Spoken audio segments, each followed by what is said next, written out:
In the heart of a forgotten library, Arya and Hrithik stumble upon एक भूले हुए library के दिल में आर्य और हृतिक एक अनोखे स्तंभ पर नजर डालते हैं जो एक प्राचीन किताब में उकेरा गया है। डबवर्स से चलता हुआ धूल से ढके संस्करणों के बीच उन्होंने एक ऐसी पुस्तक की खोज की जो किसी अन्य के विपरीत थी। इस पुस्तक में एक रहस्यमय स्तंभ का चित्रण है जिसकी सतह पर गुप्त चिन्ह लिखे हुए हैं जो एक पहेली की तरह है जिसका हल करना होगा। उनकी जिज्ञासा उभरी। आर्य और ऋतिक ने प्रतीकों को समझने का प्रयास किया। प्रत्येक संकेत का राज खुलता गया। हर टुकड़ा जोड़ते जाने से सस्पेंस बढ़ता गया।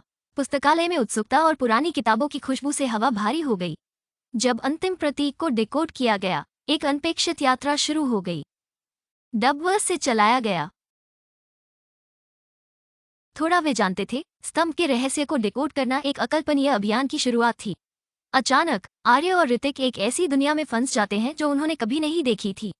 उनके सामने एक दिलचस्प दृश्य खिल रहा है जिसमें ऊंचे पहाड़ हैं जो आसमान को छूते हुए लगते हैं और घाटियां अनदेखे रंगों के फूलों से भरी हुई हैं। चमकीले पानी की नदियां मैदान में बहती हैं जो इस नई दुनिया को उज्ज्वल प्रकाश के साथ झीलों में खेलती हैं। वे अनोखे जानवरों से मिलते हैं जिनकी आकृति और आकार उनकी सबसे बड़ी कल्पना से भी परे होते हैं। जादुई जंगलों के नज़ारे से वे अचंभित हो जाते हैं जहां पेड़ रहस्यों को फुसफुसाते हैं और पत्तियां चमकती हैं। इस विदेशी वातावरण के बीच विस्मय और आश्चर्य की भावना हमारे दो साहसी लोगों के दिलों को भर देती है, लेकिन उन्हें साहस की एक ताकत महसूस होती है। डबवर्स से चलता हुआ इस विस्तृत और अनजान क्षेत्र में उन्हें यह महसूस होता है कि वे एक दूसरे पर ही भरोसा कर सकते हैं। भव्य और खतरनाक इस विश्व में उनके पास कुछ नहीं था जिस पर भरोसा किया जा सकता था। अपनी यात्रा के दौरान आर्य और ऋतिक दिलचस्प चरित्रों से मिलते हैं। हर एक से वे कुछ न कुछ सीखते हैं। उन्हें एक बुद्धिमान पुराने ऋषि से मिलते हैं जो उन्हें दोस्ती की शक्ति और विश्वास के महत्व के बारे में समझाते हैं।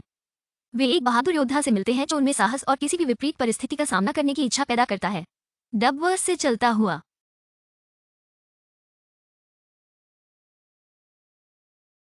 वे सीखते हैं कि दोस्ती सिर्फ हंसी साझा करने के नहीं बल्कि टेस्टिंग टाइम में एक दूसरे का साथ देने के बारे में भी होती है।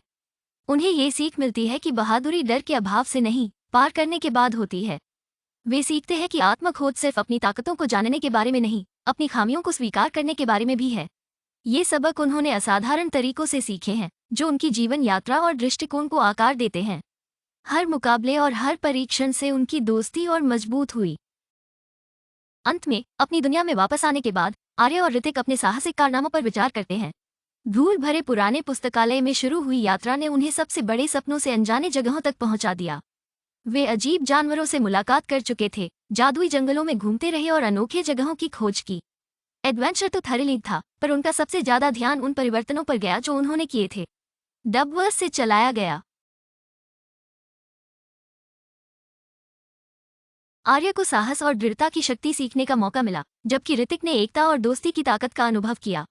उनका बंधन, जो पहले सिर्फ बचपन की दोस्ती का एक धागा था, अब भरोसे और समझ की एक मजबूत रस्सी बन गया है।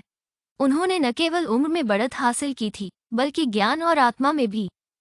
वे न केवल एक अद्भुत यात्रा की कहानी लेकर नहीं लौटे, बल्कि खुद और एक दूसरे को बेहतर समझने की नई प्राप्ति के साथ।